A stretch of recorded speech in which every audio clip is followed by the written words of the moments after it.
A team principal in F1 is one of the most important roles, if not the most important, other than drivers. Now, what makes a good team principal and what makes a bad team principal?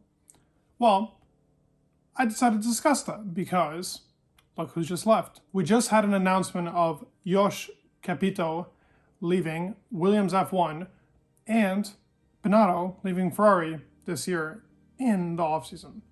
And if I think about it, Josh wasn't that bad, but Binotto was kind of a bad team principal and brought Ferrari back out of its kind of bad state, but also put Ferrari into that bad state considering they went from 2019 to 2020 in that terrible car and the engine that he made illegal. So why do I think that Toto and Christian are the best team principals we have on the grid? Toto, please. Good luck. May the best man and the best team win. I'll tell you why. Talking about Christian Horner or Karen Horner or whatever you end up calling the guy. Now, while the guy is a funny guy, he complains, he's kind of that like the way that him and Toto Wolff have that relationship, he kind of feels like the little brother that kind of just wants to irritate the hell out of the older brother. But he is persistent, and I feel like he's the team principal out of everybody on the grid. He would give his life for Max. And I think the same for Checo. Now, while he probably adores Max a little bit better because Max is the winner, any driver he has, he vouches for them and he defends them to the end of the court. Now, if the driver is failing like Gasly and Albon did, he can't just keep them in the team and be like, yeah, these guys are going to get better, they're going to get better. He obviously pulls the better moves, but he is one of those guys that would give everything just for the team to succeed. He was behind, and quite honestly, his morale must have been getting killed all these years, Toto Wolff beating him 7 years in a row, with the exception of 2021 and 2022. They did get to constructors in 2021, but look, at the end of the day, you'll remember the Drivers' Championship, not the Constructors. So, Christian Horner has been pushing this Red Bull team. He got the 4 championships with Vettel. Now he's gotten 2 with Max Verstappen. He's made a great car for multiple years in a row. He's had Vettel be a successful champion for 4 years in a row, running in years that were tough and years that were really easy for them. Max, 2-time world champion, had a tough year in 2021. They battled it out. I mean, 2022 wasn't a tough year because they adapted that car and did good. But look at the Red Bull team. Under controversy. I can't say that word. Wow. Under controversy. There we go. Under controversy, this Red Bull team has had the cost cap and catering too much food. Apparently they're very hungry. But that has been a problem with the team. Max has been accused of cheating from last year. The Checo and Max drama. Checo purposely crashing in Monaco. Something being illegal about the car with the floorboard. I mean, constant threat is at Red Bull. And I feel like they're kind of the easy target in F1 to always be picked at. Like, hey, you're doing this illegally. Hey, you shouldn't be doing this. Hey, your team sucks. Hey, Helmut Marko sucks. Hey, whatever it may be. There's always something to say. And listen, I am not a big Red Bull fan. I have never been. I never really loved the team. Even when Ricciardo was in it, I still, for some reason, as I started watching F1, Red Bull to me was like, man, I don't want them to win. That's how I felt. That's how I've always felt.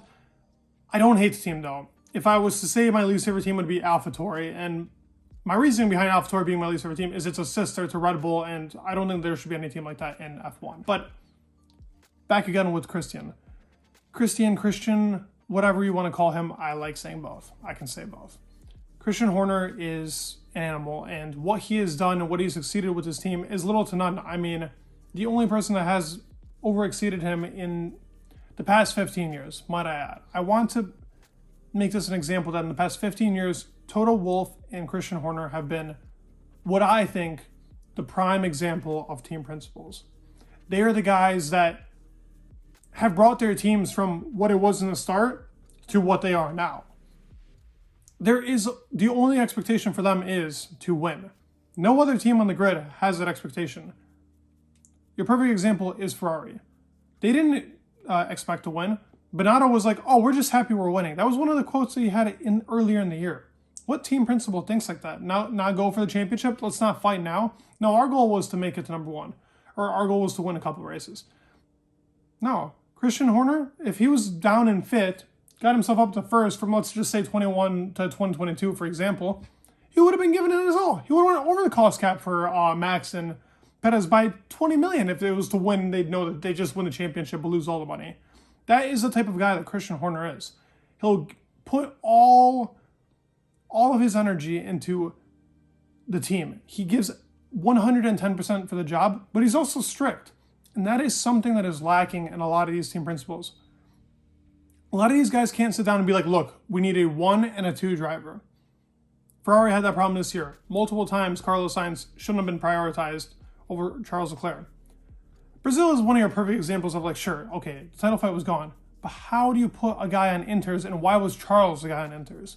He's the one leading in the driver's standings. He needed that second place.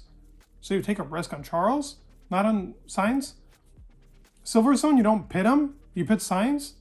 But most of the time, Sainz made the moves. He was doing the good thing. But that's the team principal's job to be like, listen, nope, Charles is going in, you're waiting, that's about it. And that's how you do it. Now, it is so shocking to me that Ferrari made so many of these mistakes being the renowned team that it is. And Red Bull made 0 to no mistakes. We saw that mistake in Singapore and we were all like, oh, we were baffled that that happened. If that would have happened, the Ferrari would have been like, oh, just another day at the Ferrari station. But no, they don't make mistakes. They rarely make mistakes. I mean, if in the past 10 years, can you name plenty of mistakes that Red Bull have made? Maybe a couple of strategy errors, sure, the cost cap, whatever. Couple of errors, but this has all been under the leadership of Christian Horner himself. He brought in Max. He pushed for Max. Helmut Marko and him pushed for Max. Helmut Marko trusts him with his life, clearly. That Red Bull team trusts Christian Horner, and they all love Christian Horner. They know that he's that guy and the guy to pursue him. And what makes Christian Horner good is what I'm saying. Consistency and persistence. He's a guy that won't stop till they make it to the top. And yet again, I named Binotto, but I can name to you any other principal on the grid, and the only exception for a team principal that I think would do really good in a top tier team would be Andreas Seidel. I think that's another really good principal, but I could make a separate video for that. Now, we talked about Christian Horner. Let's talk about Toto Wolff, the 6'5", masculine, beast-looking dude, great-looking man from Austria. What a guy this guy is. What a guy this guy is. This guy is, in my opinion, kind of like what everybody envisions when they think of a team principal. They think of Toto Wolff. Stands up straight, looks good, wearing that button up. Looks perfect, always conducts himself perfectly in the interviews. Rarely lets himself get under temper, but he has a temper, and I think that's important. Passion between Christian Horner and Toto Wolff, the way that they fight with each other, they have this like weird respect for each other that I love about the two of them. They know they're the best. They know that they're fighting for the top and that they want to get to the top consistently. That is what Mercedes and Red Bull is about. So both of them push that agenda, and that's why you hear Toto Wolff this year being third and constructors being like, this car was a complete fail. We're going to put it in our factory just for the reasoning of like, when we look at this, we know this car was a shitbox. He even called it a shitbox. And listen, most engineers would be like, wow, oh my God, I made a bad car. No, man. They know with him, and they know their expectation because Toto made that type of environment. He's made the environment a winning environment. They want to take it there every single year. While he's a team principal, they're like, listen, we are going to win. If it's 20 years in F1, 20 years in a row we're going to win. That's what they expect out of themselves. And you can only respect that. It's the same thing with Red Bull. Red Bull's expectation is always to win, not, yo, can we get on the podium? Yo, can we get to second place? No. Christian Horner has made that type of environment, just like Toto Wolff has made, to where that Red Bull team only expects the best for themselves. They're completely different teams. I mean, like, if you look at the Red Bull team, it's kind of this, like, hated team around F1, but they just give it their all. They're literally the guys that are just, like, pure hard work. Now, when you look at Mercedes, you're like, these guys are talented. They got the best drivers in the league. They drive smoothly. They look smooth. Everything they do is conducted smoothly. It's the F1 way. Completely two different teams, but also completely two different leaders. But what they have in common is that passion and the way to kind of encompass themselves in this beautiful environment to where everybody wants to win and everybody only cares about winning. You have teams like AlphaTauri, and I'll use AlphaTauri for this example. Franz Tost has been there for 16 years. The only principal that's been there longer has been Christian Horner for 17. 16 years. You know what's the highest they've gotten in the constructors? 6th place. That's the highest. Yeah, they might have a couple of wins in the 17 years they've been around. Yeah, they've had a couple of good race results. Yeah, they had Pierre Gasly. Yeah, they've made a bunch of legends, but like that team is just there to develop drivers. I hate that that's a team. And that's kind of the way that Franz Tost also talks about himself. It's funny, I recently just saw a quote about Gasly talking about how this car could fight at the top. That's how AlphaTauri was talking. Get out of here, man. There ain't no way that AlphaTauri will ever be fighting with the top. And I can promise you that they will not be fighting with the top. That guy is one of those principals. He's good for his position, but like, would he ever be in a Ferrari? No.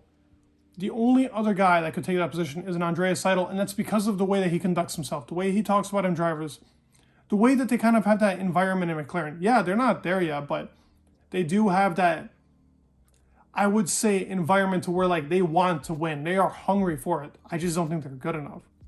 But Toto and Christian have made that environment good enough to where they can perform in F1 and continuously. Now you guys tell me, who do you think is better? Because I think you can't say who's better, Toto or Christian. They're both extremely successful and both conduct themselves in a different way and perform in different ways towards each team, really. And Mercedes is a different team, Red Bull's a different team, but you tell me, who do you think is better and why? Please leave a like, subscribe, it would mean the world, and peace.